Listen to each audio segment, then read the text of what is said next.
Hello, magandang umaga mga kaibigan. So narito muli tayo sa ating channel para matuto ng mga kaalaman tungkol sa halaman.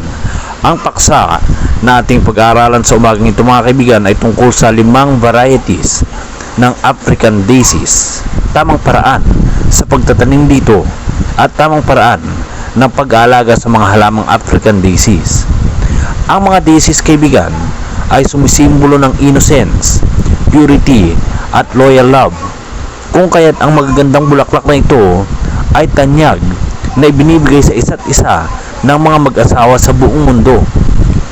Ang African daisy plant kaibigan ay maaaring mamumulaklak ng kulay red, white, orange, yellow, or purple na may blue-green o di kaya ay gray or silver na foliage. At ang center ng bulaklak nito ay maaaring kulay blue or yellow. Narito ang 5 varieties ng daisies. Mayroong higit 70 species ng African daisies na may iba't ibang hugis at kulay. Ang mga sikat na varieties na ito ay ang mga sumusunod: ang Blue Eye Beauty, ang Astra Purple Spoon, ang Lemon Symphony, ang Soprano White, ang Slides Copper Apricot. Ngayon, paano naman itanim ang mga African daisies? Maraming uri ng African daisies ang hindi tumutubo mula sa buto mga kaibigan. Ngunit maaari kang bumili ng mga batang halaman sa mga bentahan ng halaman at itanim ang mga ito sa iyong hardin. Maaaring mag-iba-iba ang instruksyon sa pagtatanim, depende sa cultivar. Ngunit narito ang ilang tip sa pagtatanim. Itanim ang iyong daisies sa nutrient-rich na lupa.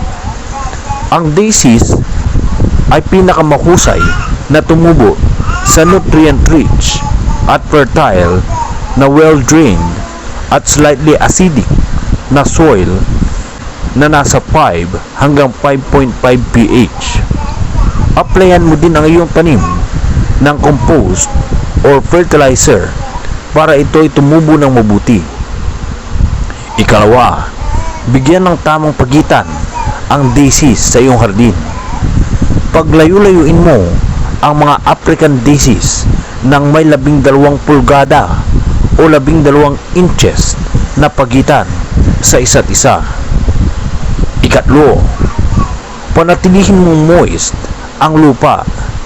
Laging diligan ang halaman at panatilihing basa ang lupa hanggang sa mabuo ang mga ugat ng iyong African daisy plant. Paano palaguin at alagaan ang African daisies? Ang African daisies kaibigan ay namumulaklak sa mga unang bahagi ng tag-araw at sa huling bahagi ng tag-araw. Ang African daisies ay kayang mabuhay ng mahigit 2 taon. Narito ang mga paraan sa pangangalaga upang mapangalagaan ng mabuti ang iyong African daisies. Una, ilagay ang African daisies sa direktang sikat ng araw. Ang African daisy ay lumalaki ng mahusay sa direktang sikat ng araw. Bagaman maaari din naman silang lumaki sa maliwanag ngunit malilim na lugar, sila naman ay mamumulaklak ng mas kakaunti.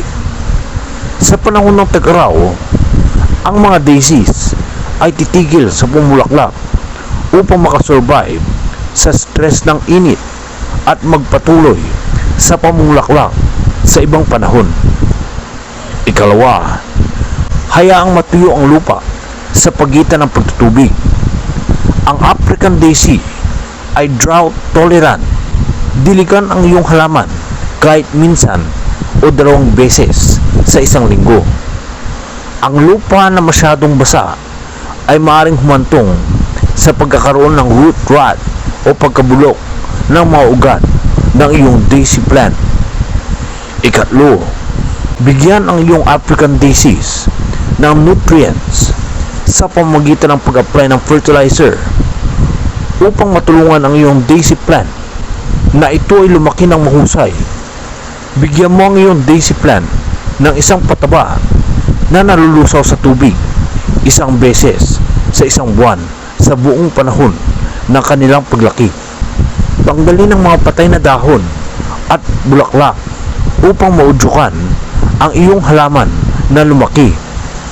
Tanggalin mo, kaibigan, ang anumang patay na bulaklak at patay na dahon at putulin ang mainstream ng halaman upang hikayatin ang mga bagong sanga na tumubo mula sa ibaba ng tangkay. Dapat mo rin putulin ang halaman kung ito ay lumalaki, lalo na ng mga bushy o sobrang nagiging makapal na ang halaman. Tandaan mo, kaibigan, na anumang mga dahon o mga buds nito na hindi nakakakuha ng sapat na sikat ng araw ay makakapag-retain ng moisture na humahantong sa fungal disease o peste tulad ng aphids. So iyan lang mga kaibigan ng ating video tungkol sa 5 varieties ng African daisies at tamang paraan ng pagtatanim dito at tamang pangangalaga sa African daisy plant.